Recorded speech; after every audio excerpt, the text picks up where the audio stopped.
Louisiana state troopers climbed around on One Shell Square in the CBD Sunday to prove they can help take some of the danger out of high-rise buildings. They conducted 2 aerial rescue operations.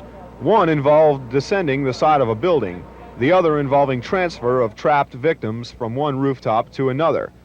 Just for the sport of it, troopers set a state record for rappelling, descending 726 feet down the side of One Shell Square.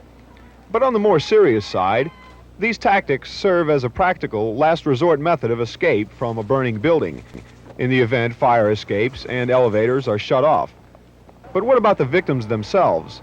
It's quite a task to convince someone stricken with panic and trapped 50 floors up to jump over the edge. Not really, because men up there on the top reassure you all the time, and we try to work with the victims and keep them reassured, and that usually works. There's one sure way to find out.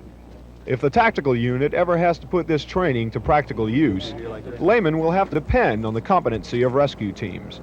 In other words, if they say jump, jumping's the thing to do. There's the toughest part. Letting go Where's that microphone? Let me interview him when you get down. We'll settle that, don't we?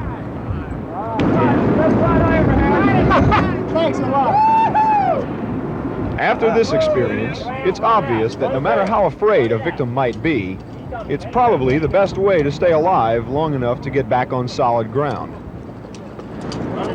Now, if I were actually trapped up on top of One Shell Square, it's a good feeling now that I know there are people experienced enough to get me down safely, considering the alternatives.